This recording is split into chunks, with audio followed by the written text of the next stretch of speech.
Folks, what is going on with Texas cops firing their guns into homes? I saw this video on social media, and it was absolutely stunning. This takes place in Harris County, where these officers believe they see an intruder in the home. The problem is, it was the homeowner. This video, again, I'm giving you a warning, a trigger warning, so you could turn away, but it is unbelievable. This took place February 3rd of this year. Watch. I'm going to tell you to check the right step down.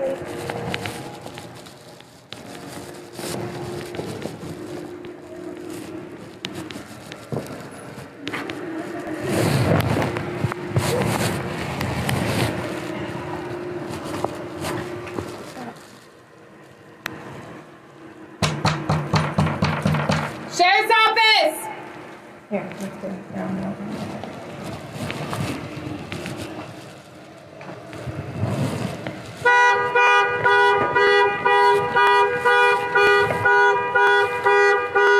Someone's coming.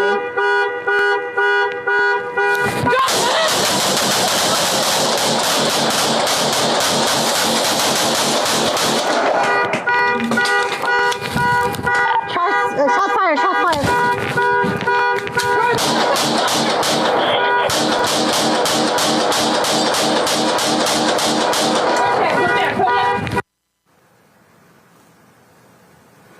All right, folks, so let me set this up. Deputies were investigating an alleged break-in. This took place at Eboni's friend's apartment, okay? So Eboni was at her friend's apartment. The cops got there. They saw the front window screen removed, broken glass, and the blinds raised near the front door. When Eboni heard the commotion, she grabbed her gun. Eboni sustained a total of 5 gunshot wounds to the leg and torso. She was not hit by any vital organs. Doctors say the long-term effects of her injuries are yet to be determined. Eboni says her life is now changed forever. And I would like for them to not just be placed on administrative leave. I don't think they deserve to have badges. I don't think protocol was followed that night or morning. I have a baby, a beautiful baby girl. She knows that I'm not able to do the things I was able to do before. And I'm not able to be as attentive with my baby. She's only 1. So that's probably the hardest part. I started seeing holes in the walls as I was standing there. And then I realized there was something coming through the apartment. I thought it was something outside, but it was something coming from outside to inside. I see blood, not necessarily wounds. I see blood everywhere. Eboni's attorney is Ben Crump. He said this absolutely is a perfect example of excessive force. The cops have been placed on administrative leave. I want to bring my panel right now. Michael Imhotep is host of the African History Network show. He comes to us out of Detroit. Mignon Guy, associate professor, Department of African American Studies, Virginia Commonwealth University out of Richmond, Virginia. Matt Manning, civil rights attorney out of Corpus Christi. All right, Matt, I'm going to start with you. There's a lot for us to unpack here, and so let's go here first. The call is an attempted break-in. Cops arrive there, and they say they see screen window, broken glass. There we go. All right, I get it. Cops have a job to do. Here's the problem. They see someone moving on the inside. I don't recall, and I'm going to do this here. Guys, cue the video up, because I'm listening to hear, did they identify themselves before just totally unloading into the apartment? Roll the video. I'm going to tell you to check the right step down.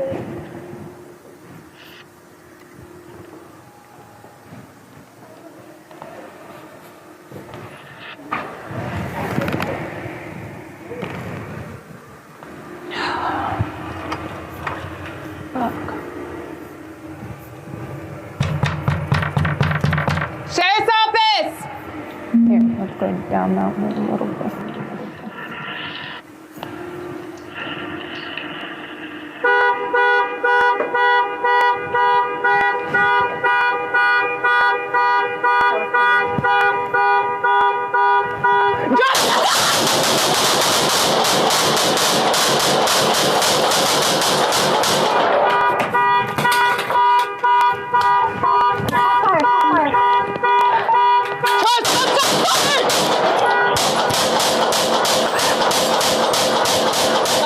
Where's that? Go down, go down. Go down.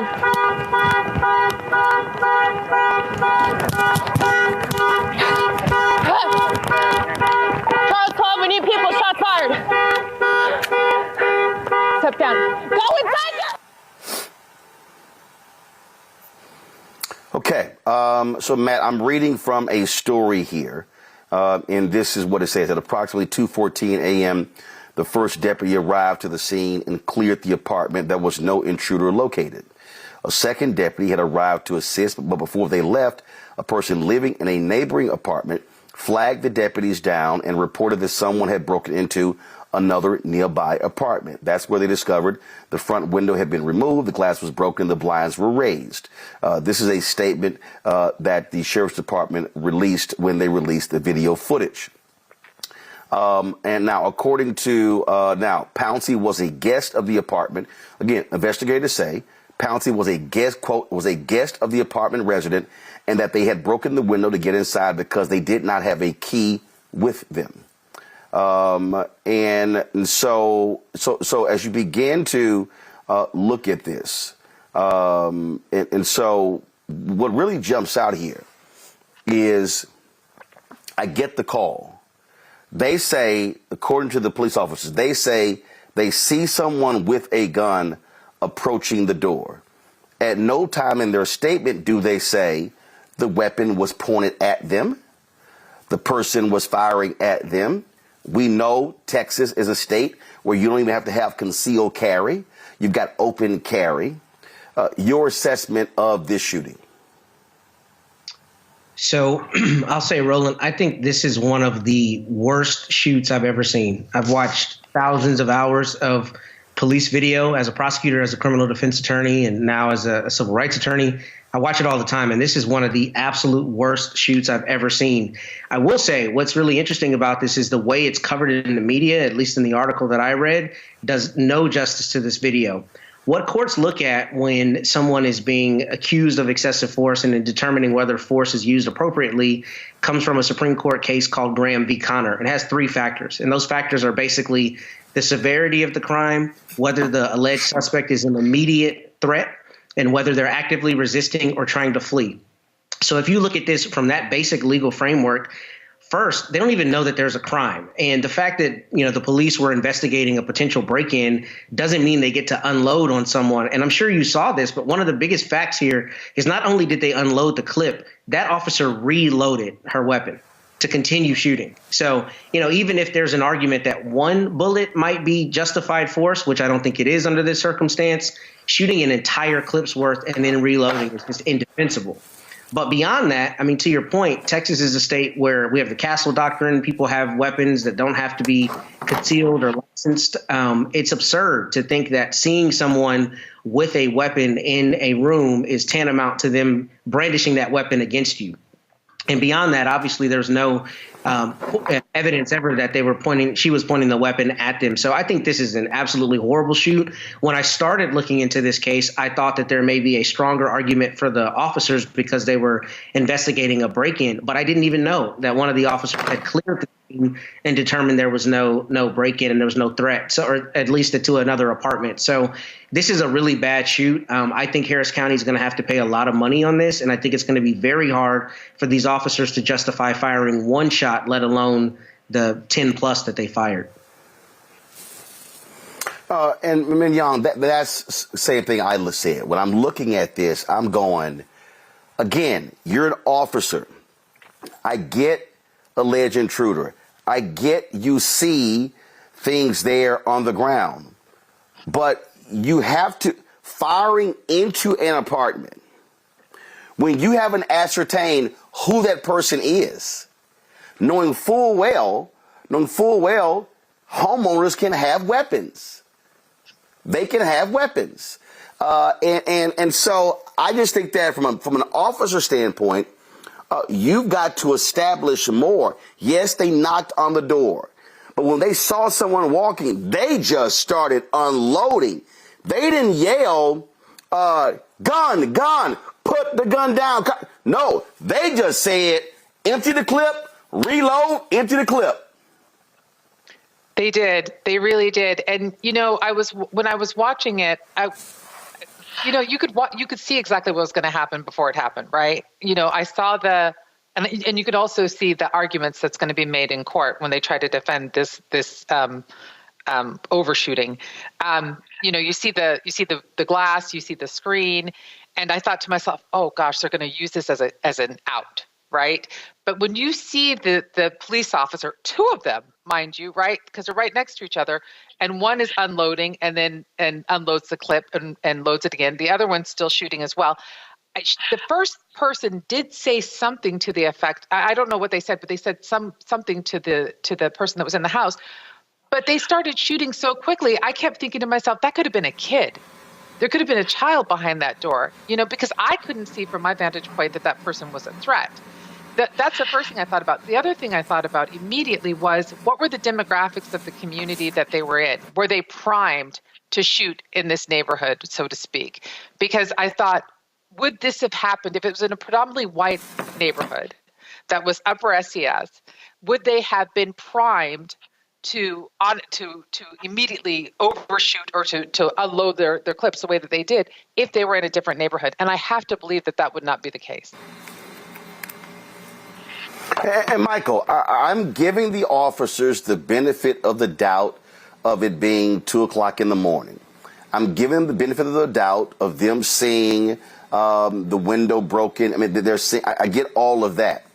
The problem that I have is when they see someone and they say they claim they saw a gun, and we know how that goes. Right.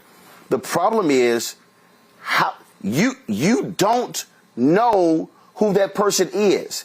You can say, okay, broken window, must be an intruder. Okay, so you don't see any of that. You don't see them, guys. Roll the tape up and bring the audio down. But I want you to go to the point where right before they start firing and just press play. What you also don't see is, again, you don't see officers retreating. Right. You don't see them seeking to take cover. What you see is unload. You don't know who you're shooting at. You have not ascertained any of that. None of that. Now bring the audio up. Right here, boom. They're just firing. They don't know who they're firing at. Right. Michael. Yeah. Well, one of the things that I made a note of here in watching that video and also reading this article from abcnews.com about this incident is once they started shooting, I didn't hear them give any commands to the person inside that they're shooting at to drop your weapon, sheriff's office, put your hands up, get down on the ground, anything. They just, both of them just unloading. And I'm against breaking and entering. But even if they were breaking and entering, that shouldn't be a death sentence. Yeah, you should be arrested. If you shoot at the officers, yes, they're going to shoot back. But there's nothing here saying that Eboni shot at the officers, even though she had her gun, okay? And if she's a lawful gun owner, she has a right to own a gun. It's Texas. They have very, very lax laws when it comes to gun ownership in Texas. So another thing I was wondering is, I know they were looking through a window and a screen door, things like this, but the same question I was asking, okay, if that was somebody white and they can identify that they were white, would they unload and reload and unload on them like that? I don't think so. I don't think so at all. And this reminds me of the case of Tatiana Jefferson, who was with her, I think, nephew at her grandmother's house. Yeah, she was outside. No. She was with her nephew. She was with her nephew at her house, and there was a call, and the officer sees her, and he begins to fire. That officer, he kills Artell and Jefferson. That officer was convicted of that murder. Right. Well, she goes and grabs her gun that's legally owned. She goes and grabs her gun that's legally owned to protect herself as well as whoever else is inside, her nephew, etc. And the officer shoots through the window and kills her. Okay, this reminded me of that. Luckily, Eboni wasn't killed, but she's scarred for life, possibly physically as well as psychologically.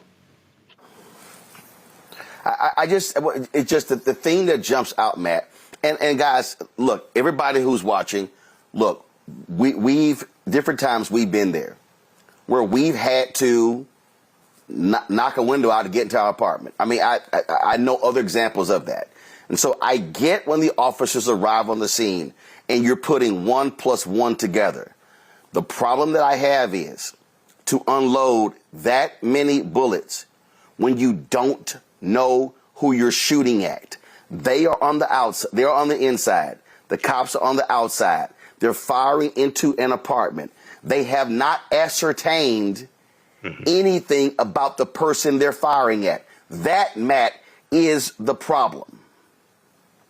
Yeah, and I think from a legal standpoint, frankly, they don't necessarily have to ascertain who's inside. They don't have to do a lot of the things we think they should do that are best practices, i.e., calling out sheriff's office, trying to hold somebody at gunpoint rather than firing the weapon. I mean, there are a million police procedural things that they should do that they probably don't have to legally do. However, in this circumstance, to your point, the big issue here is that, I mean, they don't have anything that is even remotely defensible as arguments that they were being faced with force, especially in Texas. To your point, I mean, everybody has weapons here. A lot of them have weapons. So to come, I mean, they knock on the door, somebody doesn't answer. I mean, if they thought it was appropriate to kick the door in before shooting, I mean, they would say, obviously, that will imperil them and endanger them. But my point is that just unloading the way that they did here makes absolutely no sense.